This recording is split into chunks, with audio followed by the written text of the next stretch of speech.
Hello YouTube, Dave here again. So recently I started playing D&D Adventures League over at Monster Comics in Halifax.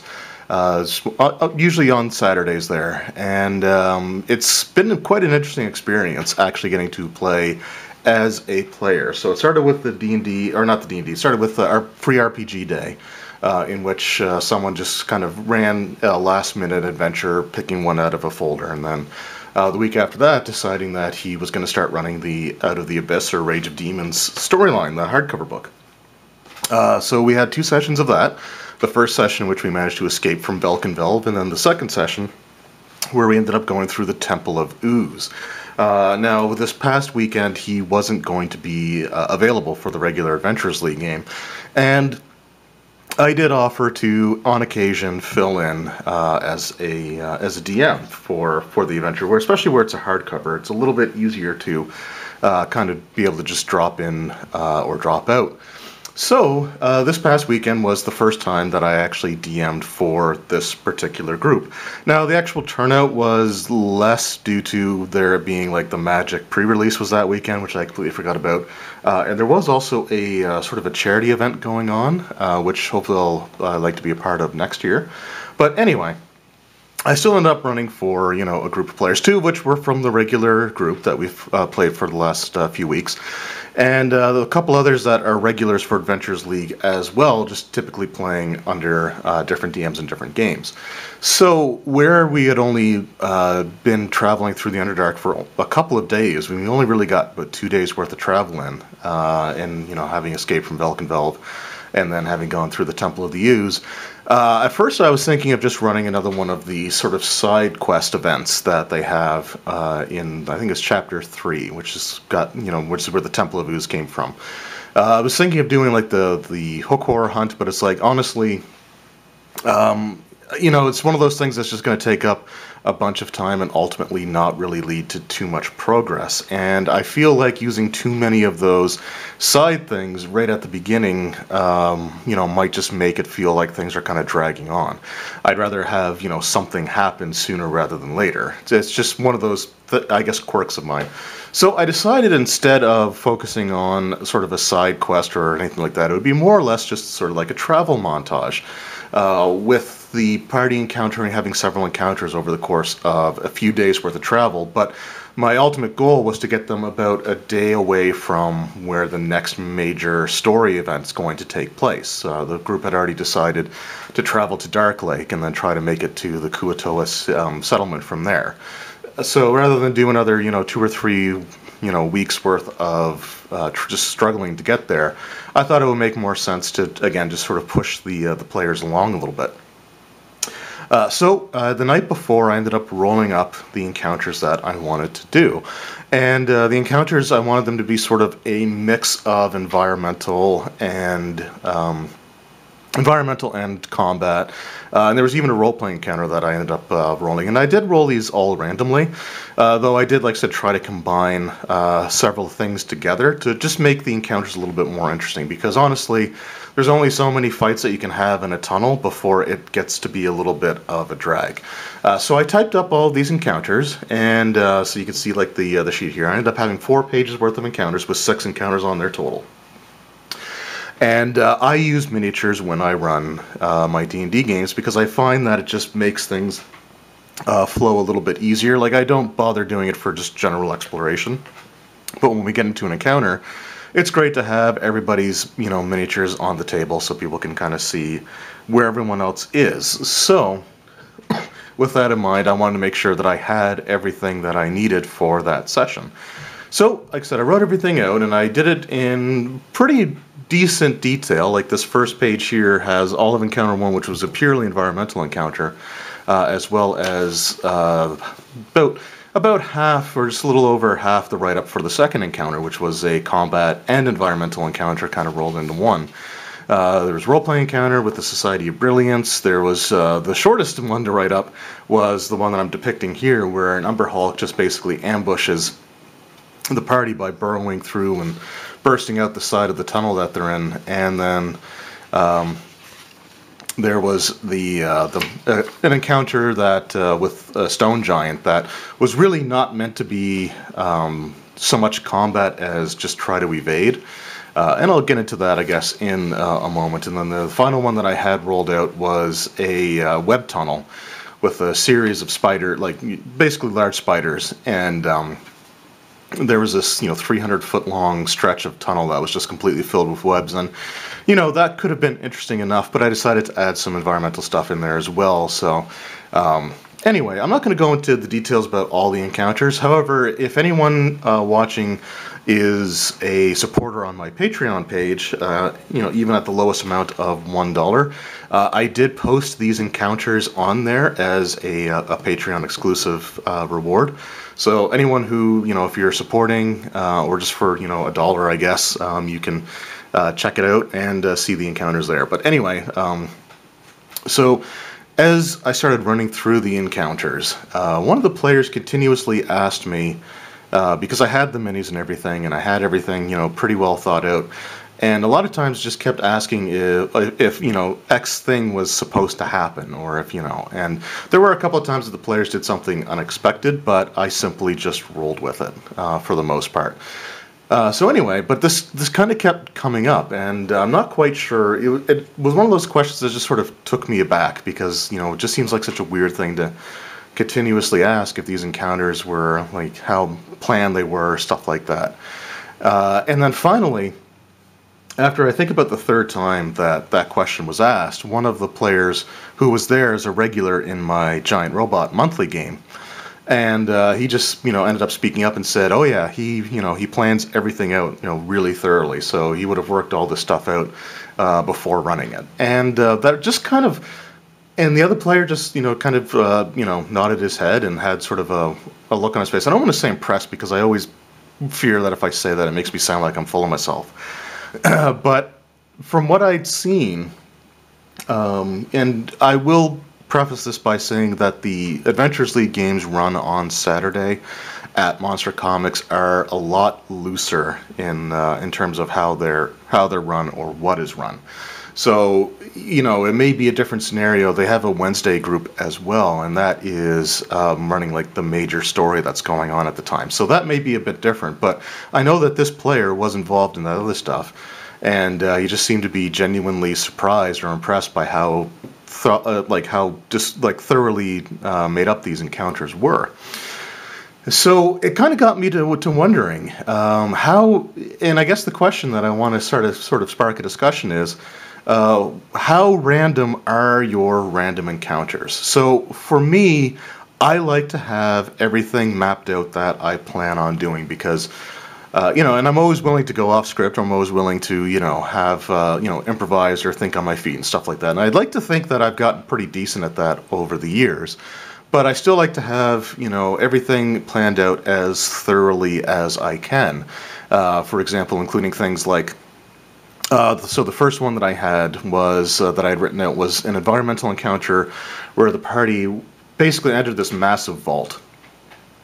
And they were several hundred feet up from the vault floor, the vault ceiling. They were probably about halfway, up the side of the wall in this vault when they emerged from this tunnel. And for them, in order to traverse it, they had to cross a very narrow ledge, which runs more or less the entire length of the vault.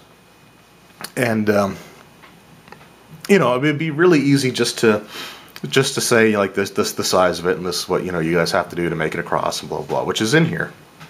But, I also wrote out, what would happen if they try to, like, kick a rock off of the ledge, or if they drop a lit torch, how far they seem to think it is, the investigation check that's necessary to see the ledge, and, what happens if they don't find the ledge. So, for example, there's a drow character with the party, one of the NPCs, and first of all, I wanted to kind of make it, press upon the fact that, while this is unusual terrain for most of the characters, because they're, surface races, and ledges and stuff like that aren't something that they would typically have to worry about.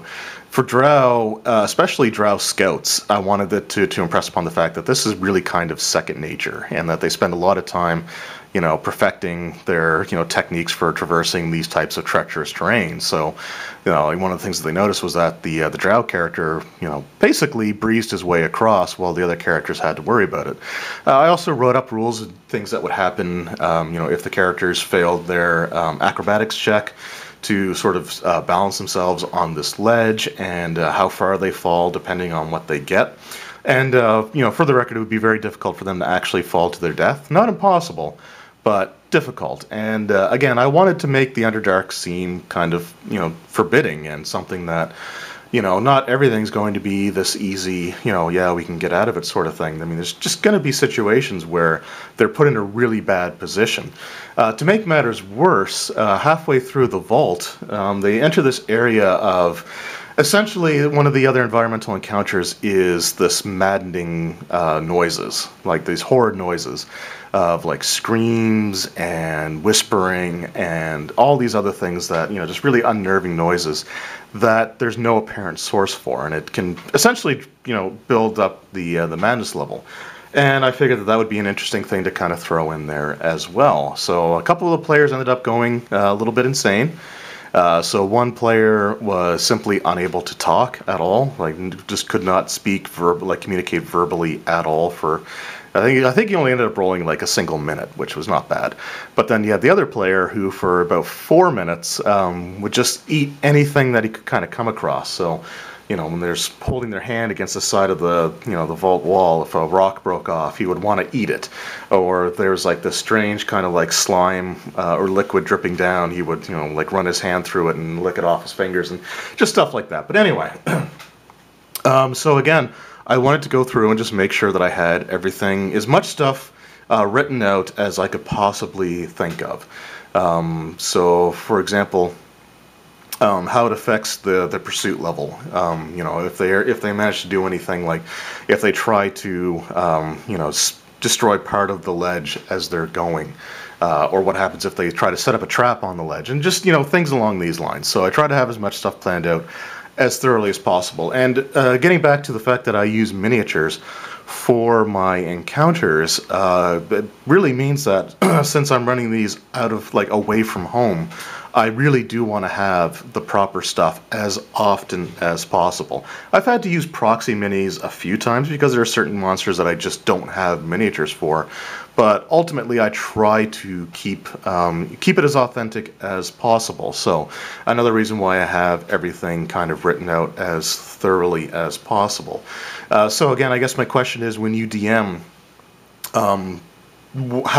how in depth do you get with your some of your random encounters?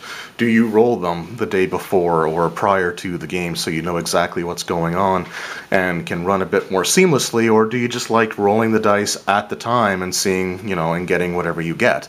Does running games from home change how you look at random encounters versus running them out of other places, especially if you use miniatures like I do? If I'm at home and I roll a random encounter, I don't mind as much taking, a minute or two and trying to find the proper miniature. Although that said, I still try to have all that stuff worked out ahead of time. And I guess that's really just the question I have, is how random are your random encounters? Because, I mean, even though I roll mine randomly, I do that usually the night before. So when it comes time to actually run the encounter, it's already been thoroughly kind of scripted and thought out.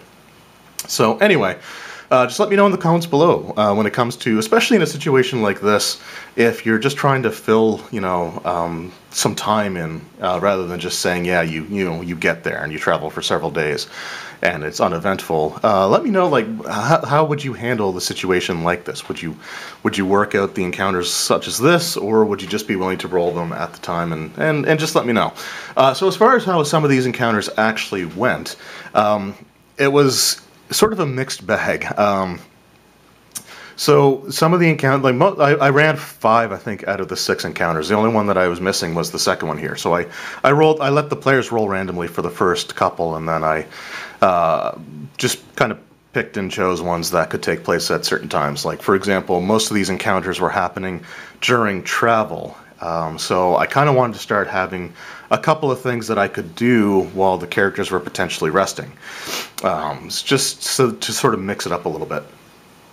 So some of the encounters, some of the more interesting or fun encounters that I ran was like the one here with the Umber Hulk it was a straightforward fight. I mean, there was really nothing else to it other than just a simple, straightforward fight. It was the only encounter that I had done up that didn't have really any sort. Actually, I take that back. It was the only combat encounter that the expectation was for the characters to actually fight it out through, that didn't have any environmental conditions along with them as well. But it was a really fun fight.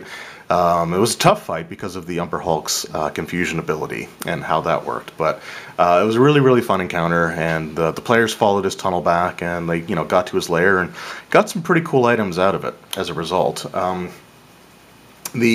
Another really fun encounter to run was with the Society of Brilliance, and if you've gone through the Out of the Abyss adventure, hopefully you got a chance to encounter them. But they're basically a series of Underdark races that kind of break the mold for what they're considered to normally be. There's like a Troglodyte, a Darrow, a Orog. And my favorite one is the Mind Flayer. The Mind Flayer Grazilax. And so when I rolled the encounter for the Society of Brilliance, basically, the idea is that they're academics and they're contemplative, and so they're roaming the Underdark trying to, basically determine certain things. So the way that I worked this encounter out is the players emerged out of this tunnel that they were traveling down and into this large cavern. And the cavern was basically a mushroom forest that had a fast-flowing river going through the middle of it. And so they encounter this Mind Flayer. And as I'm describing it, the creature has it's wearing this black leather sort of robe that as you shift or as you move, you notice that the way that the light goes across it, there's sort of like this silver shimmer that goes across it. And just kind of describing that, and I was hunched over, so you couldn't really get a good look at much of his features, although they did notice that there was this book hovering next to the creature, and a writing, like a fountain pen, next to the writing implement, next to next to the book. And as this thing was poking at this fungal growth with this long, purple, rubbery fleshed hand, just kind of poking at it, and they noticed that this writing utensil was just making notes and just jotting stuff down independently. So it was just suspended in the air, because I thought that would sound kind of cool. And then, of course, the creature gets up, and they see that its head looks like a squid sitting on top of these shoulders. And most of the players knew exactly what it was at that time, but they were taken aback by the fact that it just the creature seemed genuinely happy to see them, and went over and talked to them. And I had it so that the Mind Flayer's tentacles kind of almost acted like a dog's tail, so when it got excited, the tentacles would start writhing really fast and independently. And as he started observing each of the characters, the book would flip a page, and this pen would write a sketch out of the character and sort of describe some of their personality traits as they were talking to him. So it was a really, really fun encounter, one that I really enjoyed doing. And it was all role-playing. There was no actual combat involved there, but they got the Society of Brilliance on their side through some pretty decent role-playing, actually. And they crossed the river, which helped lower the pursuit level that they're up against. But there's one encounter. So I'm a firm believer, I'll just state this, I'm a firm believer that there are going to be encounters that the group is just going to have to run away from. And, I do try to make these encounters fairly obvious when possible. So as the characters were getting ready to rest for a night, they started hearing these sounds, this loud crashing sound. It sounded basically like a rock on rock just impacting and shattering, as if it was thrown by force. And then they hear this really deep resonating laughter, followed by, the same voice starting to scream and then stopping suddenly and to weep, and just basically really, really, emotionally unhinged creature. So one of the players scouts down and makes his way through the tunnel. It's not too far from where they actually had stopped. And he enters this room, or he looks into this room, And there's a series of stalagmites on the floor, like dotting the floor, all the way from, basically all over the floor itself. But there were a few noticeably large ones, and I had actually drawn these all down on my adventure grid. And the large stalagmites actually basically formed a bit of a pattern that took you from one side to the other.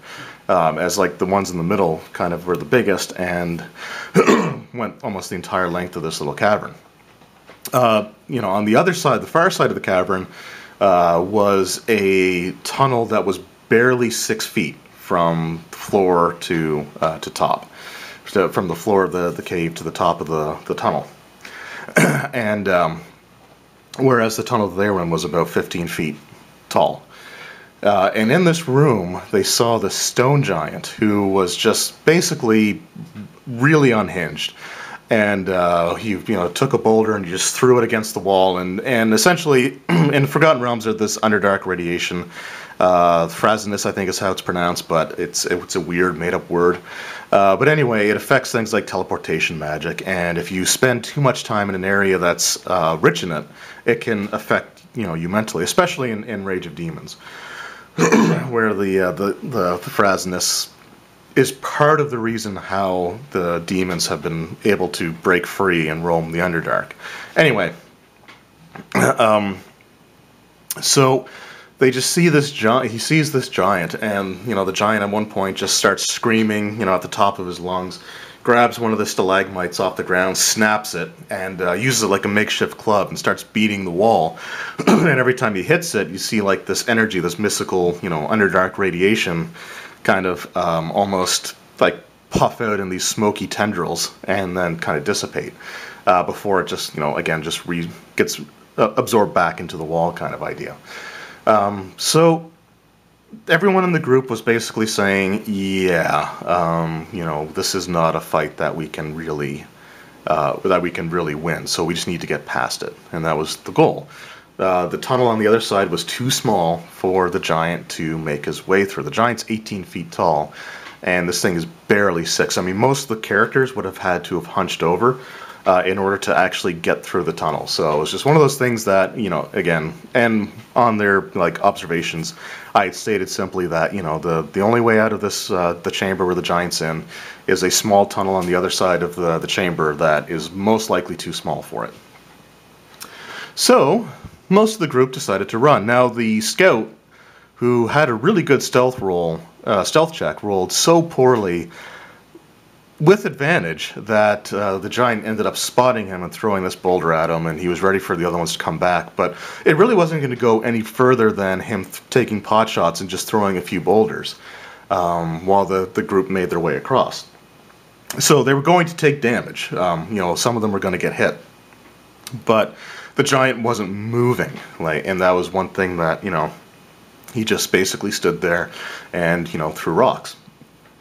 So half the group gets across, and because I only had 4 players at the table this time as opposed to the full 7 that we've had for the first 2 sessions, I gave control of some of the NPCs to the other players. And so the one player, who was the same person who played the scout, who failed his initial stealth check, also was playing the orc character Ront, and he was just basically a straightforward orc.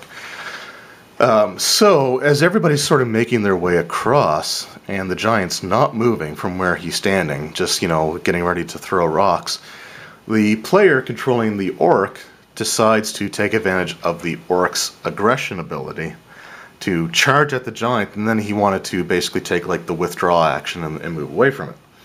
Now, I'm going to be, this is one of those situations where that is not really in the spirit of the aggressive ability that orcs have. The point of the aggressive ability is for the orc to close in on their foe as quickly as possible with the full intent on attacking them. So I told the player, because at some point, even though I was letting him make some of the choices, there are certain things that just are beyond again, what makes sense for the abilities being used, and everything else. So, and quite frankly, Ront was also a character that I had written out in the only encounter that I hadn't used, because we had a new player come in and he was playing a half orc, and we just kind of like substituted, like took Ront out and substituted him in, but that player wasn't there. So, and I thought it would make more sense to try to write Ront out of the story organically rather than just have him not be there now. But anyway, so.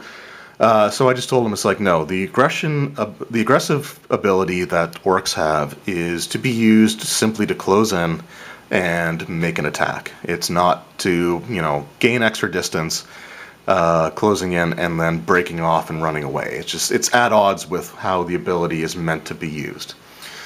So I was like, you know, he's like, okay, so then I'll just use it and then have him engage and then kind of like move around the back. And it's like, no. This is a situation where they would use it to charge in and attack. Like, you're already making a horrible decision for the orc. One that I considered just saying no, his survival instinct would be greater than that, but it's like you're already making a really bad decision for the orc. He's not going to do something that stupid and then think tactically afterwards. So essentially, if you have him charge in, as soon as he gets there, going straight towards the giant, he's going to stop there and make his attack. Basically, I was trying to make it as unfavorable as possible so that the player would realize that maybe it was a bad idea and would drop it. But that did not happen at all. So he decided to follow through with it and was like, well, all right. And to make matters worse, so he ends up like attacking this giant, and he hit it with his attack. And did an okay amount of damage to it, but I mean the giant had like 160 hit points and hits like a dump truck. So anyway, one of the players finally said, well, has anyone actually tried just talking to it to see if we could calm it down? And I said, no, nobody has tried that yet. So the player actually started trying to communicate with this giant and calming it down. And you know, the giant, I had ruled that the giant had common because, you know, again at this point, you know, this player was actually trying to, you know, negotiate or role play with the creature, and I wasn't going to throw up a roadblock by saying, no, it doesn't understand. So, yeah, he fully understood common, and he rolled high enough on his persuasion check that it started to de-escalate the situation. So, like, the giant was still on edge, but wasn't going to initiate any more attacks. So the player playing the scout character, who's it was a ranger with the Underdark archetype from Xanathar's Guide to Everything, Gloomstalker. So he made his way all the way across the chamber after, like, he had gotten hit with the boulder before, so he only had a couple hit points left, and nobody had healed him yet at this point after he got hit with the boulder. And so he basically, you know, and they just asked for, like, how's the giant reacting? Is it going to attack? And it's like, well, no, it doesn't look like he's going to attack, but I will say that what you guys do in the next few moments is going to be very important. So with that in mind, the player playing the ranger, and the Frasinus energy was, you know, creating enough illumination that the Gloomstalker's ability to be essentially invisible wasn't in effect. He's like, well, you know what, I'm gonna, you know, create a distraction, I'm gonna help out, you know, the two that are in melee range with it. So he shot the bloody thing with an arrow. And at this point, you know, and then he had Ront attack. And so essentially what I ended up doing was, you know, he hit Ront with an attack and killed Ront. And or no, he had Ront attack first is what he did. So yeah, he had the orc attack first. So I just, at that point, you know, the orc didn't have much hit points left. So the giant, you know, struck him with the club, smashed him, knocked him unconscious, and I just said, you know, he's dead. Because nobody else, none of the NPCs are going to be willing to go back and retrieve him, regardless of whether he's, you know, stabilizes or not. It's just, he is dead. So the player playing the Gloomstalker decides to help out the situation by shooting the giant with his bow. Again, after another one of the players had tried to, and successfully, to de-escalate the situation, immediately incurred the wrath of the giant again. So At this point, he did his attack, he did his action, he left it at that, he didn't say anything else. And I was like, okay, well, in response, the giant's going to charge at you. And there was enough of a break between him declaring his attack and not saying anything else that I really took it as he, took the shot and that was it. So when I had the giant close in on him, and the giant was able to close in on him, he's like, well, I would have moved down the tunnel. It's like, well, you didn't say that. Like, you didn't say at all that you were moving. What it sounded like was that you had, stood there, took the shot, and was waiting to see how things unfolded if you needed to attack again. And, I also said, at this point, that was a really dumb decision, and it went against what the rest of the party was trying to accomplish. So, no, it's coming after you.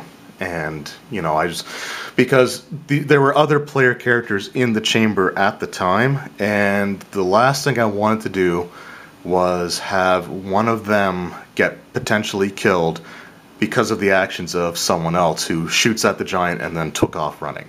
He had plenty of time to say that he was going to, run down the tunnel after that, and didn't. So I stepped in and basically said, no, this is what's happening. And it's like, after the game, all the players were pretty ticked off at him, because he helped get one of the NPCs killed, and he could have gotten other party members killed if I would have just had the giant attack the nearest thing. So basically, after the game, I just told him, it's like, just so you're aware, you had to be the one that I punished for those decisions. Right, because the group had come up with, an alternative strategy that was working. There was a chance to de-escalate the situation before it really got too far.